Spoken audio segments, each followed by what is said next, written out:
আসসালামু আলাইকুম বন্ধু, কেমন আছো? অনেকদিন পরে দেখা। ওয়ালাইকুম আসসালাম।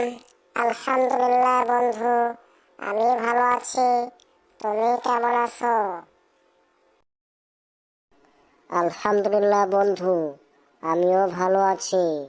তোমার শরীরের অবস্থা কি রকম? খুব ভালো বন্ধু, খুব ভালো।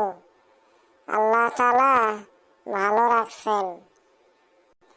বন্ধু, তোমার কাছে আমার একটা প্রশ্ন ছিল।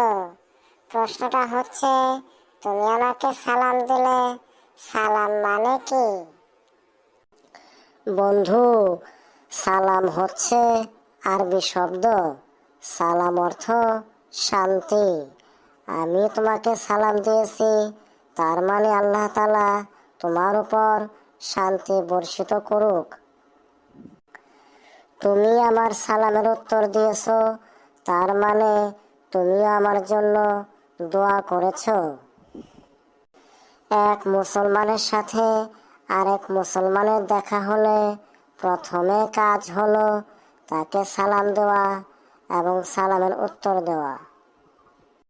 তাহলে বন্ধু, বুঝতে পারলাম সালাম হচ্ছে একজন অপরজনের শান্তি কামনা করা। বন্ধু, তোমাকে অনেক ধন্যবাদ এত সুন্দর করে বুঝিয়ে দেওয়ার জন্য। তাহলে আজকে থেকে আমার কাজ হলো মুসলমানের সাথে দেখা হলেই প্রথমে সালাম দেব।